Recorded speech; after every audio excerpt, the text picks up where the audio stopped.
And welcome to the Bella Backstage podcast, where we talk about the ins and outs of the entertainment industry. Today I have Adam. Hi. I'm so excited to dive in. Let's do it. So, welcome to the podcast. The first thing I want to ask is just tell us a little bit about yourself, what you do, how you got into theater.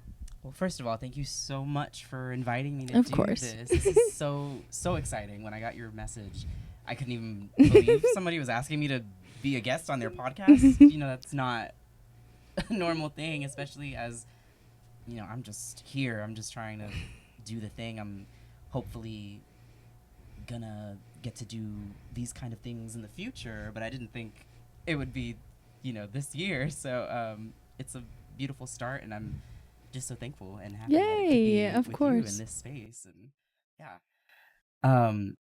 So about myself, I am 24 years old now. Have been an actor since I was 11 years old. That was about when I knew that I wanted to be an actor. But before that, I started, like, the first thing I found in my life was singing. I was 4, and it wasn't, it's a funny story, genuinely. I had an older cousin who was singing and had a band, and my grandma was my caretaker while my mom was at work. And my cousin had sent my grandma a cassette tape of her performance of a song that she had done. So my grandma would play it kind of often, and I guess hearing it so much, I ended up starting to repeat it. And so what would happen was she would turn it on, I'd come sing it, and then I'd leave. And my mom came home from work one day, and my grandma was like, "Nancy, you need to see something." This is my mom's name. And she would play the tape. I would come running into the room. I would sing the whole song. And then as soon as the song was done, I would just leave. I would just go back to my room. And so then my mom was like, "Oh, damn, I think I should let him do something with this," which was so awesome of my mom. She could have just been like, "Okay, cool." But she took me to church that we would go to, and I started singing at church. And through that, we started doing, like, skits at church. I don't know if you've ever done anything like that. Yes, yeah. That's how a lot of us start. So I would do that, and I knew it was fun, and I didn't think much of it, though, other than just that it was fun. And then when I was 11, I was always watching movies too, like, because I have an older sister, but we are so far apart in age that we didn't grow up. We're 24 years apart, which is huge. So she was already having her own life when I was born and stuff. So I was the only kid in the house. So I was always watching, like, movies on my own, Disney Channel on my own. And I knew I loved that stuff, but again, it didn't occur to me that I could do it until I was 11, and I watched the very first episode of the Disney Channel show Jessie, and I saw this amazing little actor named Cameron Boyce, who was short and had curly black hair and some freckles, and that was the first time I ever saw somebody that I really took note of as a kid that I thought I kind of looked like. And it was that moment that I realized, oh, if he's doing this, then I could do it. So that was why at 11, I was like, okay, I want to be an actor. So at that point, I told my mom, and she was like, okay, if that's what you want to do, I want you to research it for yourself. My mom did the same thing. Yeah, and I appreciate it, because it was like, not a test, but it helped me understand right then and there that some of this was in my hands, that it wasn't just going to happen. It's because I wanted it. So she asked me to research. I did. I found an acting school actually out here in Orange County called Performers Academy, Young Performers Academy, something like that. I went there. They happened to be having, like, an agent showcase the next week. The teacher thought I was ready, which was great for my young self. I was like, oh my gosh, sure.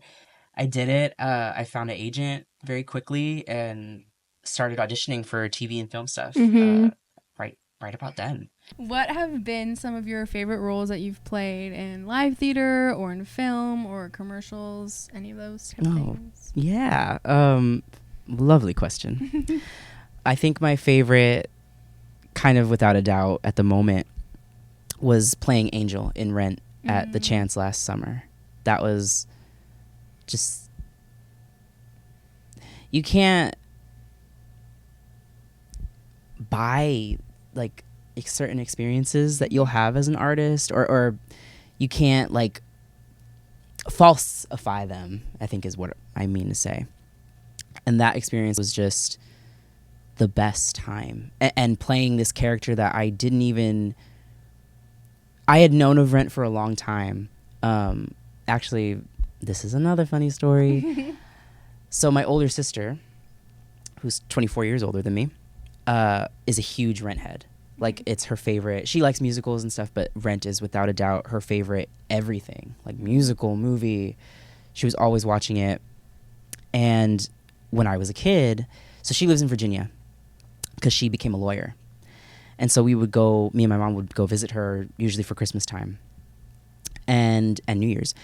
So every New Year's, we would watch on TV, the New Year's rockin' thing, and watch the ball drop. And when it would turn into the new year, my sister would blast this specific song and we would just dance around her apartment a few times to it. I never knew what the song was as a kid.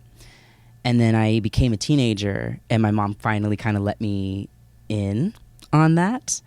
And I found out the song that we would be dancing to every year was Today for You, which is the song Angel sings in Rent.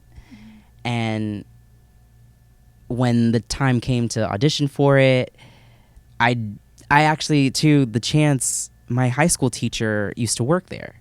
My high school theater teacher used to work there, and she would tell us these stories about how much she loved working at the Chance. And so then when this came about, I was like, oh my gosh, my theater teacher used to tell me about this, so many years ago now, and they're doing Rent. Like, how fun would that be? Let's just see what happens. I got in, I got the part, and I got to invite my sister to come watch me do sweet. this number. Yeah. And that is forever literally like the best night of my life. Oh, sweet. Yeah. Yeah. So that was the one. For our viewers or listeners who don't know what it's like, how is the audition process for a show that's live? It always varies with every theater. They always kind of do their own thing, but the things you can count on are the live in-person audition. Although now a lot of places are doing self-tapes, which is actually very helpful. I used to hate them, but now I really love them, because when you are doing things and life comes up and you don't have the time to go audition, if you can make this self-tape at home happen, which is often a lot easier, then boom, you have your shot in. So for that one, and for just live theater in general, you have the first in-person audition. If it's a musical, then you'll usually have a pianist there in the room. You'll have usually the director, maybe some of the producers. It's usually a couple people in the room. You perform the song that you've chosen. Usually they'll tell you if they want you to sing from the show or sing specifically not from the show. Sometimes they are fine with either or. And it's usually 16 to 32 bars, which is 16 is about 30 seconds, 32 is about a minute. You sing your song, and then they might have you rehearse some sides before you come, or sometimes in the room they'll say, hey, here's some sides for you to cold read, basically, giving it to you right then and there, and giving you maybe 15 minutes, maybe more, maybe less, for you to come back in and perform those sides for them as whatever character they are envisioning you for. And usually it kind of takes a while if they've asked you to do something, or sometimes it's super fast and you just sing your song and they say thank you so much and you go home. It really does change up every time. And then if you are getting that call back, depending on how much time they've had to do this whole thing. If rehearsals start in, a week, then you're going to hear really fast. If they start in a month and a half, then it might take a while. I know for the Chance, just this year auditioning for Sweeney, I didn't hear anything for weeks. And I actually thought, like, it didn't go my way. Yeah. And then when I wasn't expecting it, I got the callback email and I was like, yes, thank you more. Like, please, I want a summer job. So yeah. And then at that callback, they'll give you sides, usually like 1 or 2 scenes, usually 2. If it's a musical, then they're going to give you the song, a clip of the song that character would sing in the show, maybe 2 songs. It just always changes up. But yeah. What are some of the major differences between auditioning, in your opinion, for film and commercial and auditioning for live theater? Oh my gosh. Such a difference to me. With TV, film, and commercials, it is truly, even if it did go your way, more often than not, it's you're in, you're out, and that's it. There's no hanger. Sometimes it's happened where they'll say, hey, we're having our producers come in later. Could you come back later? But more often than not, even if they are considering you, you leave that room within 5 minutes, and you have no idea.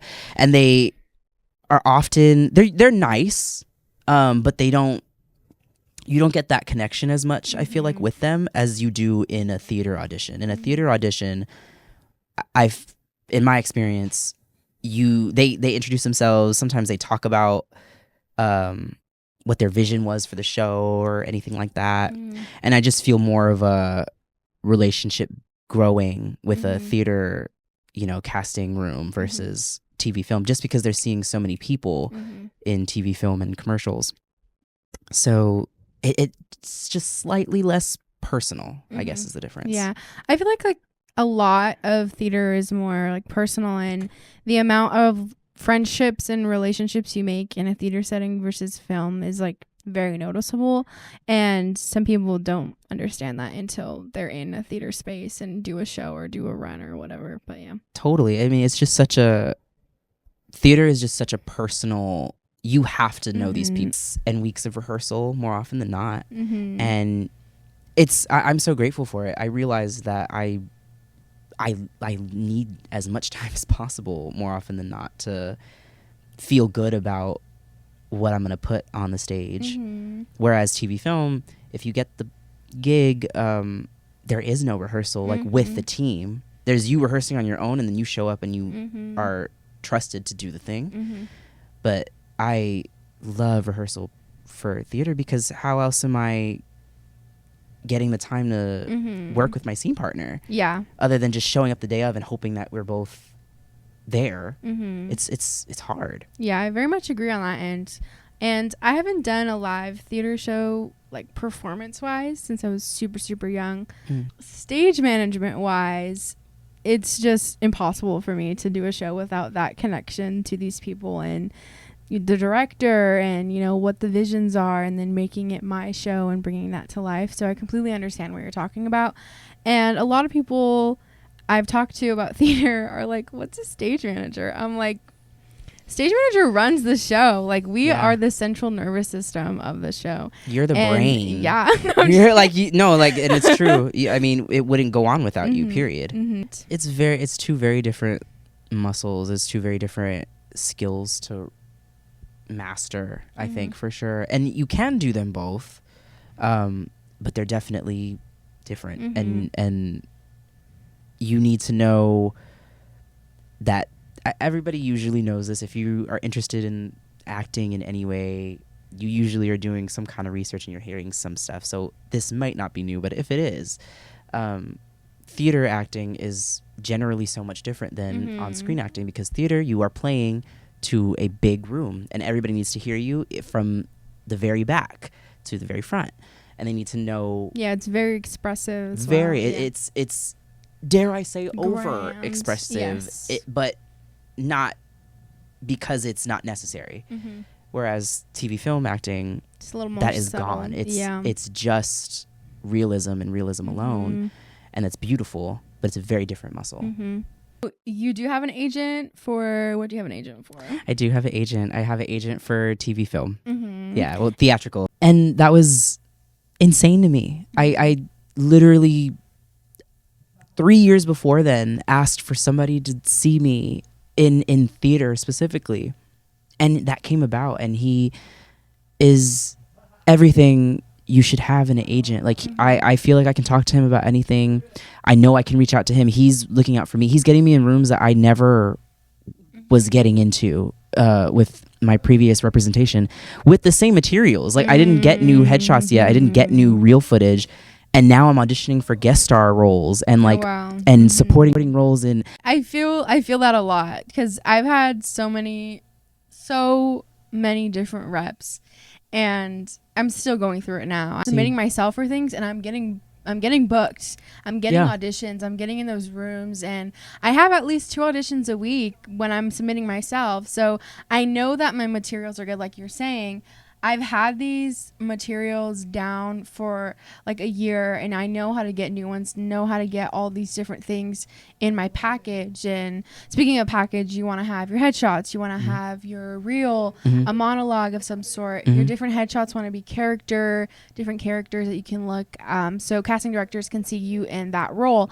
But exactly, having all of that and knowing all this and being in the industry for so long, I know, like you're saying, this agent is not working out for me, and it's hard to let go of something, because right now I know I feel secure, but I know I'm not, because if they're not submitting me, then I'm wasting my time. So yeah, I completely get that. And that's so wonderful that you had the opportunity to find someone that's there and really cares about you and your craft and you as a human. And I think that that's something that needs to be talked about more and advocated more, because at the end of the day, a lot of people in the industry just see you as a little puppet, and they want to make money off of you, and they want to grow their company because of you, or say, oh, we had Adam in our agency, and look at him now, you know, they're doing this, and you know, that's because we had him before, we're representing him now, or you know, whatever it is. So I feel like that's a very special thing to have. I'm so grateful for Scott. I just said that thing out loud, and it actually came true. And it's something that I wish for you. It's something that I wish for every actor that's out here trying to pursue the thing, because sucks being a part of these, you know, agencies. You finally get there. You finally get the agent. You sign the contract, and you think, I've done it. At least, you know, like now it's just a matter of time. And then you're so hurt when you find out that they don't actually care about me that much. They're just kind of placing bets on people, essentially, and just seeing what happens. People on their roster or whatever. Exactly, so that there's just all these chances for them to make money. They're not actually submitting you that much when they see it doesn't really happen for you immediately, which it's not going to for anybody. You know, it's such a silly complex that is not talked about a lot. I watch a lot of YouTube videos, like of SAG-AFTRA Foundation, of different actors I respect, of actors that I'm just a fan of that aren't too big, and they'll talk about different parts of the industry, but I don't hear as much talked about involving agencies and especially as a newer actor. Exactly. And also talking about the union and the battle of, do you want to be a union actor? I'm eligible, but do I want to sign? Or all those different things that create you as an actor as you grow, as you go into these different spaces and rooms and meet these people and have those connections. Moving into a different topic, I saw you at the Chance Theater in the show Sweeney Todd. Yeah, you did. And you did wonderful. And it was such a wonderful show. And I'm so glad I got to go and experience that. How was that experience for you? It was beautiful. It was the biggest challenge I've faced, I think, as an actor, just because for anybody who doesn't know Sweeney Todd as a musical, it's a big show. Mr. Sondheim. It is Mr. Sondheim, the Stephen Sondheim. Fantastic music, very complicated music, very long show. It's 2 hours and 45 minutes, roughly. And that is supposed to be done with an ensemble. at the chance we did not have an ensemble. We had just the main cast, and then we doubled as the ensemble. So doing those two jobs in that big a show was so hard. But everybody was so very talented, and they not only were so talented and about the work and did the work, but were lovely to be around. And that made me feel that I could do it, because in the beginning when I found out that we were just going to be us and no ensemble, I was like, oh, do I need to bow out? Yeah. Like genuinely, I was like, I wasn't super familiar with the show, but when I got cast, I was listening to the music, like auditioning too, but when I got cast, I listened to it even more, and I was like, oh, these songs sound like there's 100 people in this recording. There will be 8 of us, 9 including Sweeney, but Sweeney's not going to be an ensemble member. So I genuinely was like, I don't know if I can do this. But thankfully I stuck it out, and because of my amazing cast, because of my amazing stage manager, because of my amazing director, we got through it. And it was so cool to know that you can do really hard things sometimes, but as long as you have really great people around you, that really, really helps. How was the rehearsal schedule process like for you? It was good. It was, I wouldn't say rigorous. It was just often, which I loved. We would do 4 hours every day of the week, minus Friday and Sunday, I think it was. So it was every evening from like 7 to 11 p.m. And once you hit that 11 mark, it's a little bit hard, but it was absolutely necessary for the show we were doing. When I did Rent, I think we were only doing 7 to 10 because Rent is a smaller show, and we had an ensemble, and that was much more doable. With this one, we needed that extra time, and it was difficult, but it wasn't. I never like dreaded going because it was great people, because it's a fantastic show. How long did you guys have to prepare? We had in total, like from beginning rehearsals to like our first audiences, because we do at the chance we do preview shows where we have audiences, and then the official opening is like the following week, but we're having audiences. So from the beginning to our first audience and previews was a month and like a week, I want to say. Wow. It was about a month, or maybe a month and 2 weeks. No, I think it was a month and a week. That is crazy. Crazy. Oh my God. Yeah, it was fast and furious for sure. It took me forever to learn like Miracle Elixir. And normally like music comes to me, I think to most people, you just remember music because it's specific. But that music was all the dissonance. The words, the timing, the timing. It changes up. It's not the same. And then all the lines sound very similar, but they're different words. When do you remember the right words in the right place? It was a challenge. And how was it playing your character? What was the process like for you specifically to get into and hone into that character? It was unique. It was different, and it was, in the beginning, I actually didn't know how my character, so I played Tobias. In the beginning, I didn't understand why that character was in the show. I understood why every other character was there. I didn't understand why he was there. And because of my director and the direction he gave this show, he let the character kind of be beginning the story and ending the story. So it's kind of like he is telling it or reliving it all. And that really made sense to me. And that was when I was like, okay, now I understand why he's here for this version. And that really helped me kind of lock in a way, as well as the character is unfortunately, like, he's a street boy in 1800s London. He doesn't have family. He's sort of kind of being raised by this con artist barber, and he is being mistreated, abused, and he's not quite mentally all there in the beginning, I don't think, from what I took from it. Like, he is smart, he is street smart, but he is not quite book smart. And how could he be? He didn't go to school. But I didn't know where to start with a lot of that. But what I was able to also lock into, and then from that point on, I knew really where I was going to, was when he does meet Ms. Lovett, who is the female lead of Sweeney Todd. She becomes the surrogate mother to him, and it's the first, and she does care for him, and she shows him love for the first time in his life.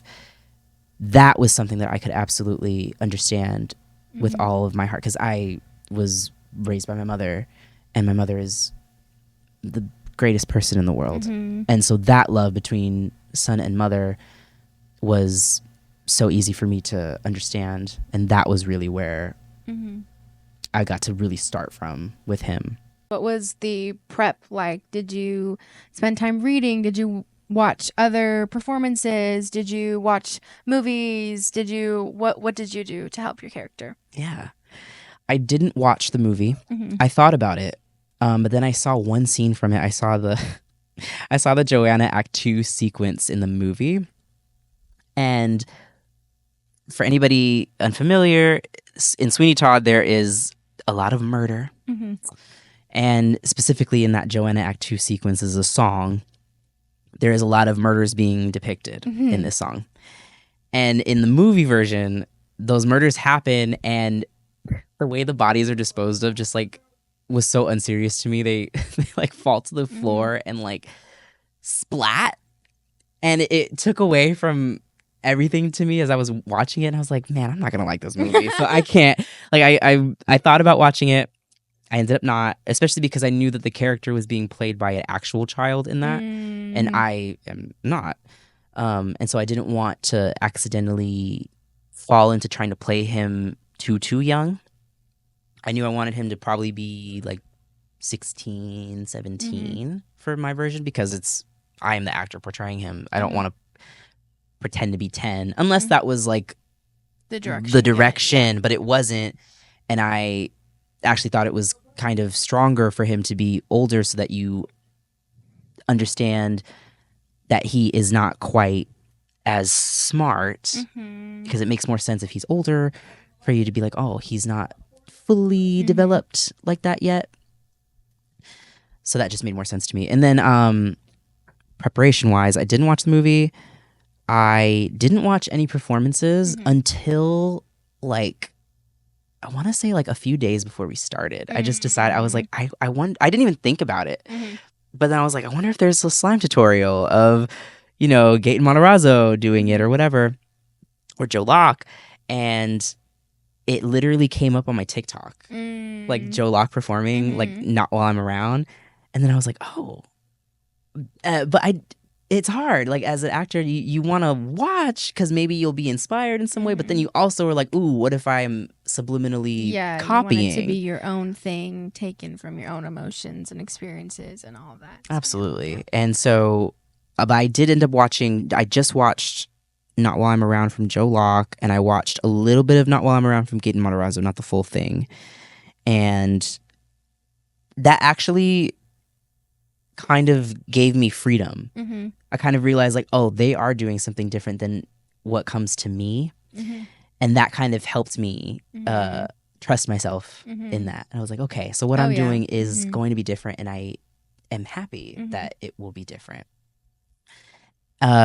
So I did that a little bit. I was listening to those damn songs every time I was in my car, over and over and over again, to the point where I literally felt like I might go crazy, which is not the funnest experience, where you're like, oh. But your performance is great. Like, it's amazing. Thank you. So, Thank you. It was wonderful. I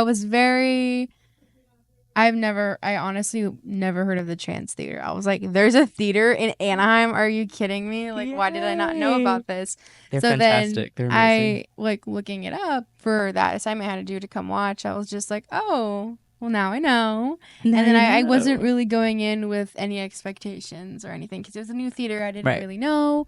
And so it's going small, in, you're not expecting. Yes, I wasn't expecting. I just wasn't expecting anything. Yeah. Sitting down, as soon as it started, I was just like blown away the entire time. It was really well done. Yay, and it showed through your character that you as an actor are very assured of yourself. You're very aware of your body and your performance, and it was really well done. So congratulations. Thank you so much. Thank you for that. Really, that you're an actor too, so you know exactly what it means when somebody acknowledges your work like that. It's everything and more. So thank you. Oh, welcome back to the segment we like to call Fact or Myth on the Bella Backstage podcast. Adam here is going to tell us a fact or myth about being an actor. I have to say a fact about being an actor is that we are crazy. Just a little bit. Like, there's something crazy about wanting to like torture yourself and feel these like really deep, ugly, gross feelings for other people to be able to process theirs. It's beautiful, but it is a little nutty. Yes, it is. Definitely a lot. I mean, we put ourselves out there and we're basically rejected every day. So we allow ourselves to be heartbroken all the time. Over and over and over and over and over and over and over. And yet we keep going because we just love it. So that's a little insane. But just a little. Just a tad. Dare I say, I love it. You know, brave. Yeah, like I think it's also it's a brave thing to get into, and I've always heard so many people on the advice that they would give me. They literally said, "Are you sure? Like, are you sure you want to be in this industry? Because you're going to be fighting every single day to stay in it, to be in it, to continue your craft and do something and continue and, you know, just love it for what it is." That's something that my sister would tell me when I first started as a kid. She was like, "You're going to hear no a lot." And even then I was like, yeah, I don't care. Like, yeah, like I'm going to hear yes one day. And even if I didn't, I just still love it so much. Yeah, there was always someone told me, if one day you woke up and you couldn't continue acting for any type of money, recognition, fame, you couldn't gain anything from it except for the craft, would you still do it? And I said yes. And that's when I kind of knew. I was like, okay. Yeah. I can't do a 9-to-5 and be happy for the rest of my life. Yeah. This is something that I really love to do. I love that. It's so true. I feel the same way. I mean, I realized too, when I got older, I realized, why am I doing this? Like, why am I an actor? I know I like it, but why? And that was when I thought about it, sat with it, and realized that the reason I love it, the reason I love storytelling, is because it literally changes people's minds. It literally changes people's ability to feel empathy for other people. It inspires empathy. And that changes the world wholeheartely. When I did Rent is a story about, you know, specifically queer people in early 90s New York. And a lot of them are dealing with the HIV epidemic. And seeing audience members come and tell me after the show that they didn't understand these kinds of people before seeing this show, and now they do. That's the reason why. So powerful. Yeah, that's the reason why. Adam, for coming on the podcast. Would you like to tell everyone where they can find you?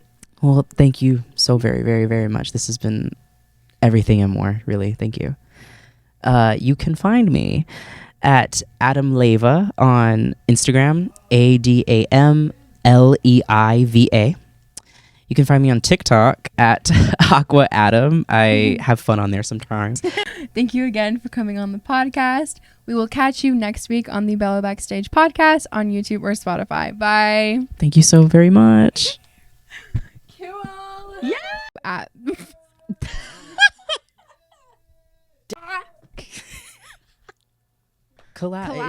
Theater so is theater is very collat. Like it's entirely collaborative.